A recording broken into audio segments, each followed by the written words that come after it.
अस्सलामुअलैकुम guys, welcome back. आज की इस वीडियो के अंदर हम सीखने वाले हैं दो स्ट्रक्चर जिनकी मदद से स्क्रीन पर लिखे हुए फ़िक्रात को हम इंग्लिश में बोल सकेंगे। स्क्रीन पर लिखे हुए फ़िक्रात है दो तरह के, जिनमें पहले दो फ़िक्रात एक स्ट्रक्चर की मदद से बनेंगे और लास्ट वाले दो फ़िक्रात दूसरे स्ट्रक्चर की मदद से बनेंगे। इस तरह के और भी फ़िक्रात हम वीडियो के अंदर डिस्कस करेंगे।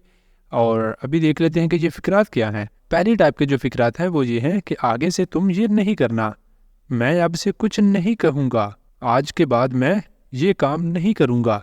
इस तरह के फ़िक्रात जो हैं इनको हम बोलेंगे एक स्ट्रक्चर की मदद से। इस तरह के और भी बहुत सारे फ़िक्रात हम अपनी रोज़मर्रा की ज़िंदगी में बोलते हैं।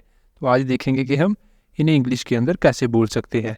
अब सेकंड टाइप के फ़िक्रात हैं वो हैं फ़िलहाल मेरे लिए कुछ खाना बना दो, फ़िलहाल किसी पर इल्ज़ाम लगाना सही बात नहीं। इस तरह के और भी फ़िक्रात हम वीडियो के अंदर डिस्कस करेंगे। इस तरह के फ़िक्रात भी हम अपने रोज़मर्रा की ज़िंदगी के अंदर यूज़ करते हैं। तो देखेंगे आज कि इनको हम इंग्लिश के अंदर कैसे बोल सकते हैं। अब वीडियो की तरफ चलने से पहले अगर अभी तक आपने चैनल को नहीं सब्सक्राइब किया तो चैनल को कर लें सब्सक्राइब, ताकि हर नए आने वाले लेसन का नोटिफिकेशन आपको मिलता रहे और आप लगातार हमारे साथ इंग्लिश सीखते रहें। अब चलते हैं और आज के लेसन का आगाज़ करते हैं। सबसे पहले देख लेते हैं कि हमने स्ट्रक्चर कौन सा यूज़ करना है। सबसे पहले यहाँ पर है हमारे पास स्ट्रक्चर फर्स्ट टाइप के फ़िक्रात के लिए। स्ट्रक्चर क्या है कि सबसे पहले हमने लिखना करना है सेंटेंस। जो भी सेंटेंस हुआ करेगा उसे सबसे पहले लिखा करेंगे और उसके बाद लास्ट पे लगा दिया करेंगे as of now, as of now. तो इस तरह हमारा ये जुमला कंप्लीट हो जाया करेगा। जैसे यहाँ पर है हमारे पास पहला जुमला, मैं अब से कुछ नहीं कहूँगा, मैं अब से कुछ नहीं कहूँगा। ये जुमला थोड़ा सा चेंज भी हो सकता है। कैसे हो सकता है कि अब से मैं कुछ नहीं कहूँगा, मैं अब से कुछ नहीं कहूँगा, या फिर अब से मैं कुछ नहीं कहूँगा। उर्दू के अंदर अल्फाज आगे पीछे हो सकते हैं। तो अगर जुमला इस तरह बना हो कि अब से मैं कुछ नहीं कहूँगा, मैं कुछ नहीं कहूँगा, उसके इंग्लिश के अंदर हम बोलेंगे I will not say anything. अब मैं कुछ नहीं कहूँगा, I will not say anything अब से, इसके लिए हम लगा देंगे as of now, as of now. अब से मैं कुछ नहीं कहूँगा, I will not say anything as of now. तो इस तरह हमारा ये जुमला कंप्लीट हो जाता है। जुमला जिस भी टेंस का हुआ करेगा हमने उसी टेंस के मुताबिक बनाना करना है और जस्ट लास्ट पे लगा देना करना है एज ऑफ नाउ। तो हमारा जुमला कंप्लीट हो जाया करेगा। अब चलते हैं नेक्स्ट और देखते हैं अगला जुमला हमारे पास क्या है। अगला जुमला है आगे से तुम ये नहीं करना, आगे से तुम ये नहीं करना, you don't do it as of now. यहाँ पर इट मिसिंग है, इट हम लगा लेते हैं, यहाँ पर इट भी लिखेंगे, यू डोंट डू इट, तुम ये नहीं करना, यू डोंट डू इट, तुम ये नहीं करना।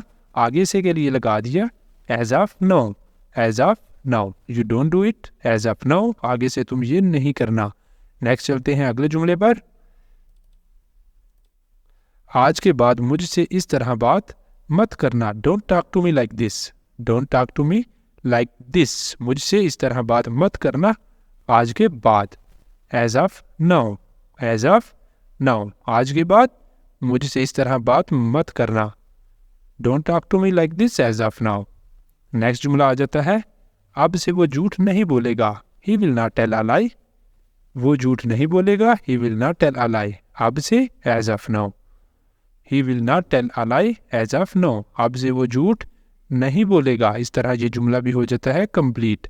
और नेक्स्ट चलते हैं। नेक्स्ट है हमारे पास जुमला आगे से तुम मेरे साथ मत आना, आगे से तुम मेरे साथ मत आना, you don't come with me, तुम मेरे साथ मत आना, you don't come with me as of now, आगे से तुम मेरे साथ मत आना, you don't come with me as of now, you don't come with me as of now, आगे से तुम मेरे साथ मत आना। नेक्स्ट चलते हैं। नेक्स्ट है हमारे पास ये वाला जुमला। जुमला क्या है, अब से वो रोज़ाना आएगा, अब से वो रोज़ाना आएगा, ही विल कम डेली, वो रोज़ाना आएगा, ही विल कम डेली, अब से एज ऑफ नाउ, अब से वो रोज़ाना आएगा, he will come daily as of now. Next चलते हैं। नेक्स्ट जुमला है अब से तुम्हें रोज़ाना वर्जिश करनी चाहिए, अब से तुम्हें रोज़ाना वर्जिश करनी चाहिए। ये वाला जुमला है आपके लिए, इसे आपने करना है और कर इसका आंसर बताना है कमेंट बॉक्स के अंदर, पता भी चले कि आपको समझ आई है या नहीं, कहाँ पर कोई कन्फ्यूजन है। अब चलते हैं नेक्स्ट और देखते हैं कि आज के हमने सेकंड टाइप के जो फ़िक्रात हैं उन्हें इंग्लिश के अंदर कैसे बोलना है। और नेक्स्ट है जी हमारे पास ये वाला स्ट्रक्चर। उनके लिए स्ट्रक्चर क्या है, यहाँ पर थोड़ा सा चेंज आएगा। चेंज क्या है, अब हमने यूज़ करना है एज ऑफ नाउ की बजाय अब हमने यूज़ करना है एज फॉर नाउ, फ़िलहाल के लिए। फ़िलहाल के लिए हम यूज़ करेंगे एज फॉर नाउ।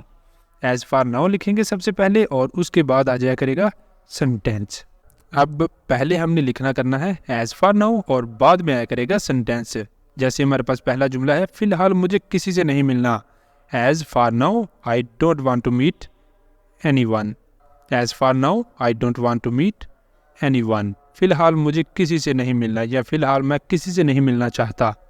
ठीक है, अब चलते हैं नेक्स्ट जुमले पर। नेक्स्ट जुमला है, फ़िलहाल मैं यहाँ से जा रहा हूँ। फ़िलहाल मैं यहाँ से जा रहा हूँ। As for now I am going from here. फ़िलहाल मैं यहाँ से जा रहा हूँ। As for now I am going from here. मैं यहाँ से जा रहा हूँ, I am going from here, और फ़िलहाल के लिए हमने लगा दिया है as for now. As for now I am going from here. Next चलते हैं अगले जुमले पर और देखते हैं कि नेक्स्ट जुमला हमारे पास क्या है। नेक्स्ट जुमला है, फ़िलहाल मेरे लिए कुछ खाना बना दो। मेरे लिए कुछ खाना बना दो, make some food for me. और फ़िलहाल के लिए हमने शुरू पे लगा दिया as for now. As for now make some food for me. फ़िलहाल मेरे लिए कुछ खाना बना दो। तो ये जुमला भी हो गया हमारा इधर ही कंप्लीट। अब चलते हैं नेक्स्ट जुमले पर और देखते हैं कि अगला जुमला हमारे पास क्या है। नेक्स्ट जुमला है हमारे पास, फ़िलहाल किसी पर भी इल्ज़ाम लगाना सही बात नहीं। फ़िलहाल किसी पर भी इल्ज़ाम लगाना सही बात नहीं। As for now it is not right to blame anyone. It is not right to blame anyone. किसी पर भी इल्ज़ाम लगाना सही बात नहीं। As for now it is not right to blame anyone. यहाँ पर ये जुमला हमारा हो जाता है कंप्लीट। नेक्स्ट जुमला है हमारे पास ये वाला जुमला क्या है, फ़िलहाल मुझे जाना है। ये वाला जुमला है आपके लिए और इसे आपने करना है और करके इसका आंसर बताना है कमेंट बॉक्स के अंदर।